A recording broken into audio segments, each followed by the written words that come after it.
I still remember the exact pattern of frost on the window when I told them. Tiny crystalline branches spreading across the glass like the veins in my body that were quietly killing me. December 18th, 7 days before Christmas. And I was sitting in my childhood kitchen watching my mother ice sugar cookies shaped like reindeer. Mom, Dad, I need to tell you something. My father lowered his newspaper. My mother set down her piping bag, leaving a half-finished antler suspended in red frosting. They looked at me with that expression parents get when they know something bad is coming but haven't braced for impact yet. I have cancer, I said. Stage 3 lymphoma. I start chemotherapy in January. I expected tears, hugs, fear. The things you see in movies when someone drops a bomb like that. Instead, my mother picked up her piping bag again. My father lifted his newspaper. Well, my mother said slowly, that's certainly unfortunate timing. Unfortunate timing. As if I'd announced I couldn't make it to book club. My father cleared his throat. Your sister is bringing her new boyfriend for Christmas. And your brother is bringing his fiancé's parents. We're already at capacity for the dinner table. I laughed. Actually laughed, because surely this was a joke. Some twisted joke to lighten the unbearable weight of what I'd just told them. But my mother wasn't laughing. She was finishing that reindeer antler with steady, careful hands. We think it's best if you don't come to Christmas dinner this year, she said, not meeting my eyes. With everything you're going through, you'll need rest. And frankly, we don't want to upset everyone with this news. It's Christmas. After all. The kitchen tilted. I gripped the edge of the table. You're uninviting me to Christmas because I have cancer? Don't be dramatic, Rebecca, my father said. We're thinking of what's best for everyone. You understand. I didn't understand. I didn't understand anything anymore. I left that house in a daze. I drove back to my tiny apartment, the one I could barely afford on my teacher's salary. And I sat on my thrift store couch and stared at nothing for 3 hours straight. That's when Troy called. Troy was my colleague at the high school where I taught English. We'd been friends for 2 years, grabbing coffee between classes, sharing classroom horror stories, laughing about the absurdity of standardized testing. He was kind and funny, and had this way of making the worst days bearable. Hey, Becca. His voice came through warm and concerned. You left school pretty quickly today. Everything okay? And just like that, I broke. I told him everything. The diagnosis. My parents. Christmas. I sobbed into the phone like a child, and Troy just listened. He didn't interrupt. He didn't offer empty platitudes. He just let me fall apart. I'm coming over, he said when I finally stopped crying. Troy, you don't have to. I'm already in my car. 20 minutes later, he was at my door with Thai takeout and a 6-pack of ginger ale because he knew I couldn't handle alcohol with my medications. We sat on my couch eating pad thai straight from the containers, and for the first time since my diagnosis, I didn't feel alone. Over the next week, Troy became my anchor. He drove me to pre-chemo appointments. He researched treatment options with me at 2 in the morning. He held my hair back when the pre-treatment anxiety made me sick. He was everything my family wasn't. On Christmas Eve, Troy showed up at my apartment with a small artificial tree, a string of lights, and a bag of decorations from the dollar store. Nobody should be alone on Christmas, he said simply. We decorated that ridiculous little tree together. We watched terrible holiday movies. We ate frozen pizza and laughed until our sides hurt. At midnight, Troy pulled a small wrapped box from his pocket. This isn't a Christmas present, he said nervously. Or maybe it is. I don't know. I'm terrible at timing. I unwrapped it with shaking hands. Inside was a simple silver ring with a tiny sapphire. Marry me, Troy said. Not because you're sick. Not out of pity. But because I've been in love with you for 2 years and I'm an idiot for waiting this long. Marry me because I want every day with you, however many days that is. Marry me because life is short and precious, and I don't want to waste another second not being yours. I said yes through tears. Yes, 1,000 times yes. We got married at City Hall on December 28th with 2 random witnesses pulled from the courthouse hallway. It was perfect. Imperfect and rushed and absolutely perfect. I didn't tell my family. They'd made their choice. I'd made mine. January came with chemotherapy and nausea and hair loss, and Troy holding my hand through all of it. He never flinched, never looked away, never made me feel like a burden. Then something unexpected happened. My grandfather, my mother's father, who I'd been close to as a child but hadn't seen much in recent years, passed away suddenly. The funeral was small and quiet. My parents were there, of course, but we barely spoke. They looked uncomfortable, guilty even, but neither of them approached me. A week later, I received a letter from my grandfather's attorney. I almost didn't open it, assuming it was just formal notification of his passing. But inside was something that would change everything. My grandfather had left me a health insurance policy, not a small one. A comprehensive platinum-level policy worth $303 million. I had to read the letter 3 times before it sank in. $303 million. For my health care, for my future, for my life.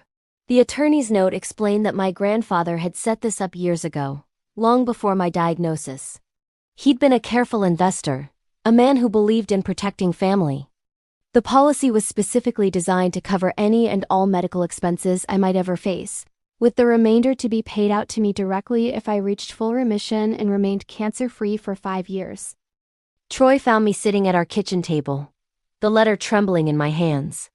"Becca, what is it?" I showed him. He read it silently, his eyes growing wider with each line. "Your grandfather ... double quotes," he whispered. "He did this for you.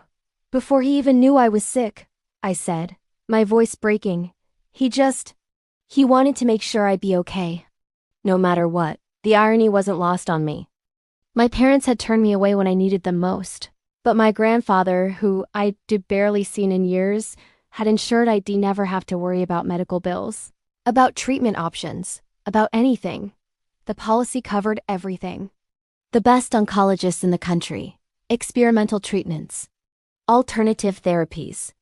Every single chemotherapy session, every scan, every pill. Nothing was out of reach anymore. February brought my first scan results. The treatment was working.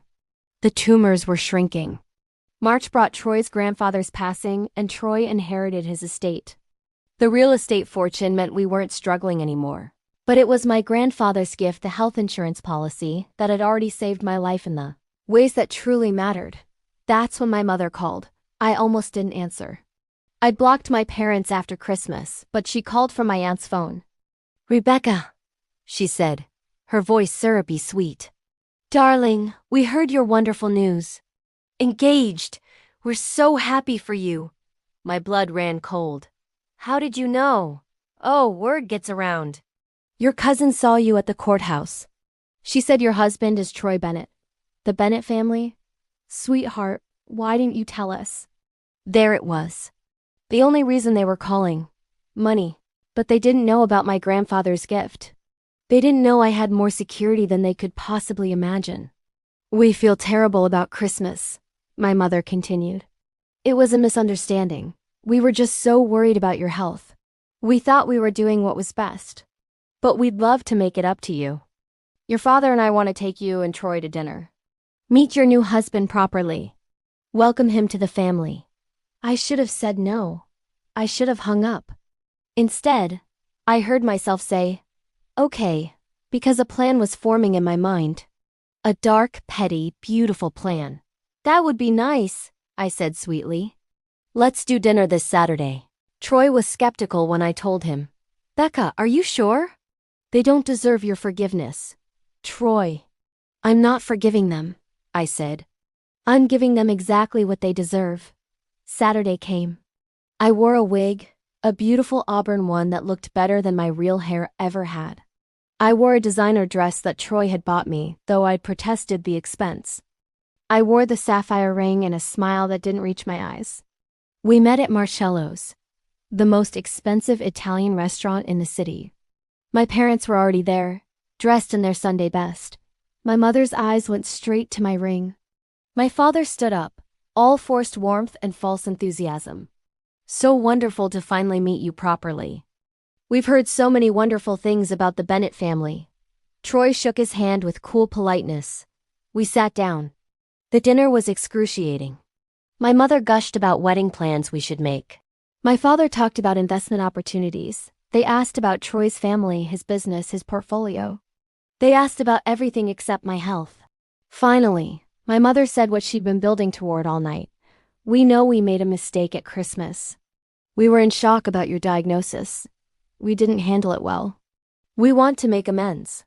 In fact, we'd love to help with medical expenses, or planning a proper wedding, or how much? I interrupted. My mother blinked. Pardon? How much do you want? Let's skip the pretense. You didn't call because you miss me or because you're sorry. You called because you found out Troy has money and you want a piece of it. So how much? My father's face flushed red. Rebecca, that's insulting. We're your parents. You uninvited me to Christmas dinner because I had cancer, I said, my voice steady and cold. You told me I'd upset everyone with my diagnosis. You made me feel like my illness was an inconvenience to your perfect holiday. You didn't call when I started chemo. You didn't ask how I was doing. You didn't show up. But now you want to be my parents? Now that there's money involved? My mother's eyes filled with tears. Crocodile tears. We made a mistake.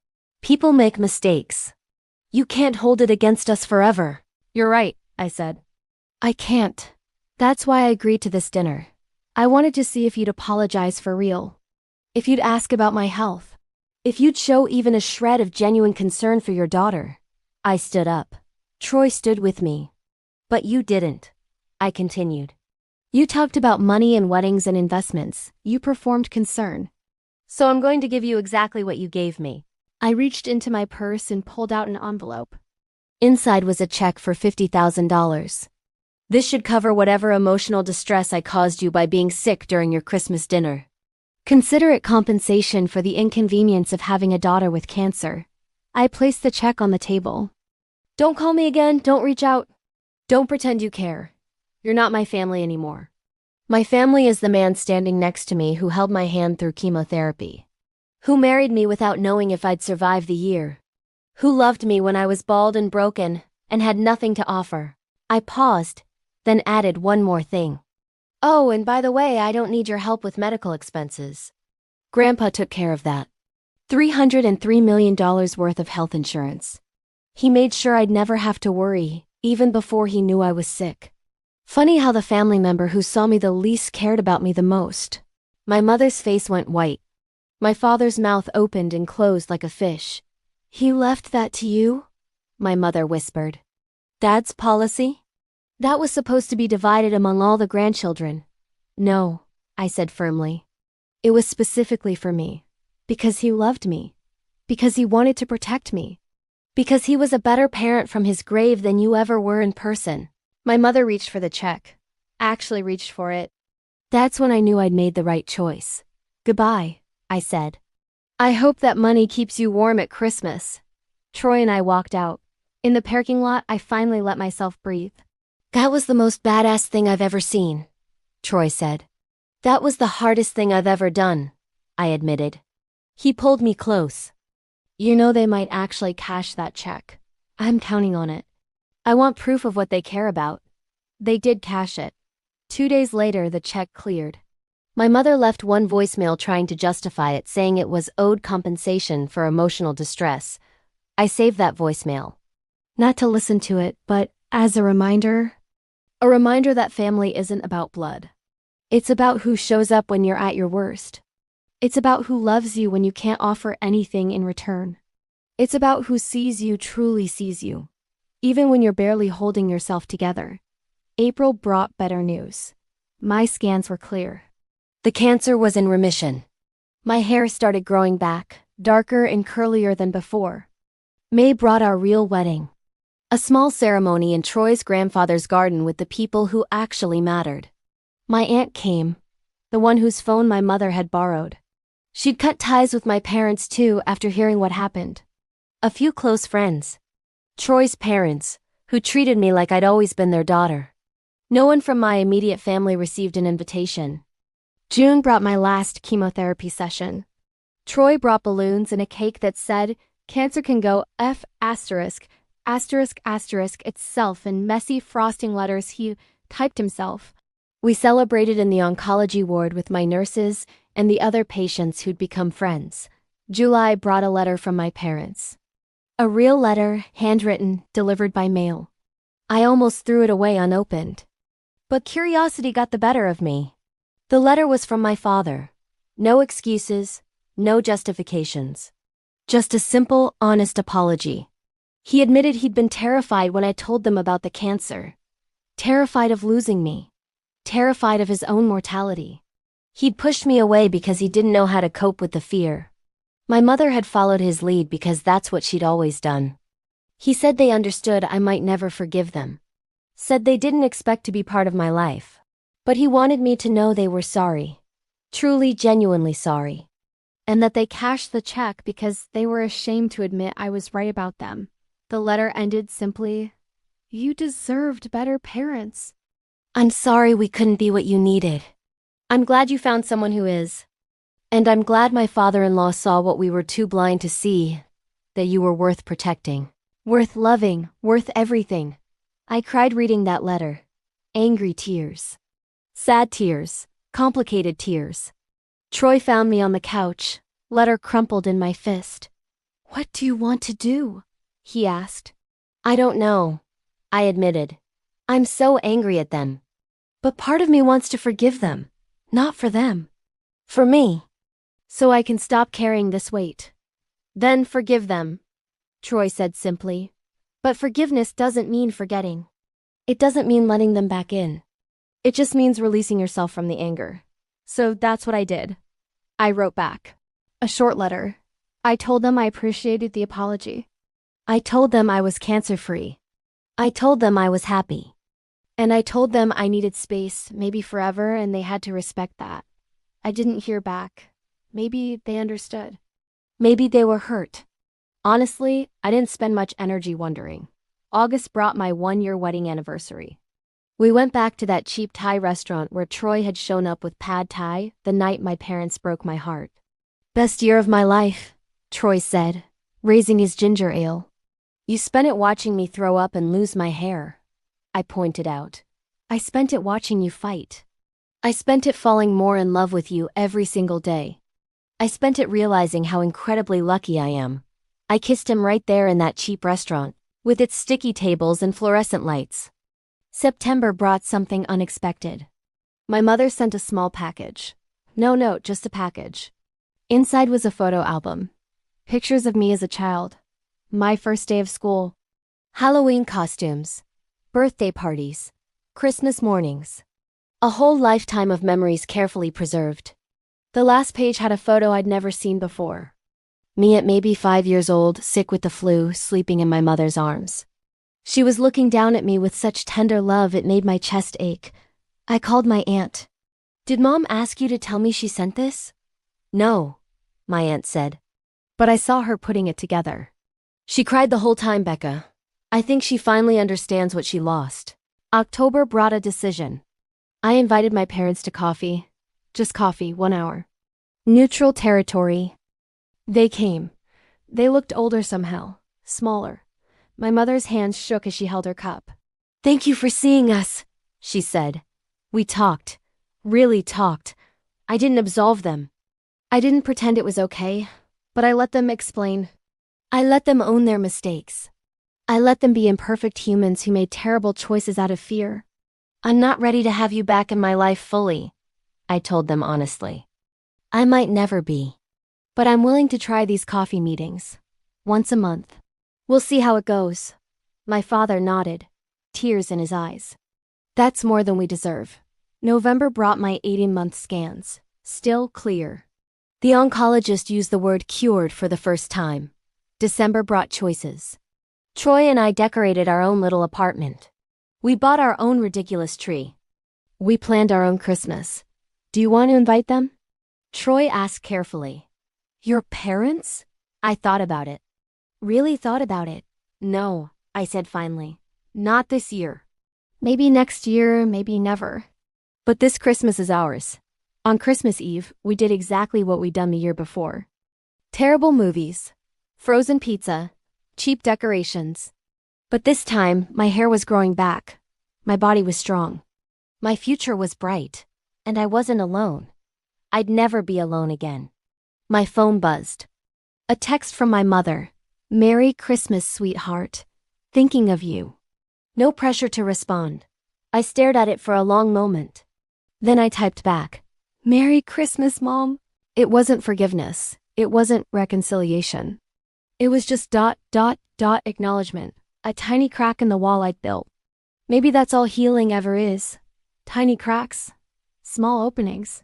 Letting in slivers of light one at a time. Troy pulled me close. "You okay?" "Yeah," I said, and I meant it. "I'm more than okay. I'm free. Free from cancer. Free from toxic expectations. Free from the need for my parents' approval. Free to build my own life with my own family on my own terms." The frost on the window caught my eye. Those same crystalline patterns spreading like veins. But this time, they looked different. Not like illness spreading through a body. Like tree branches reaching toward the sky. Like roots growing deep. Like something beautiful and strong and alive. I thought about my grandfather then. The quiet man who'd protected me from beyond the grave. Who'd given me not just financial security, but the freedom to fight for my life without fear. I wished I'd thanked him more when he was alive. I wished I'd known what he'd done. But maybe he didn't need thanks. Maybe he knew. Maybe that's what real love is, protecting someone without needing recognition. Caring for them without expecting anything in return. "Merry Christmas, husband," I whispered. "Merry Christmas, wife," he whispered back. And it was. It really, truly was.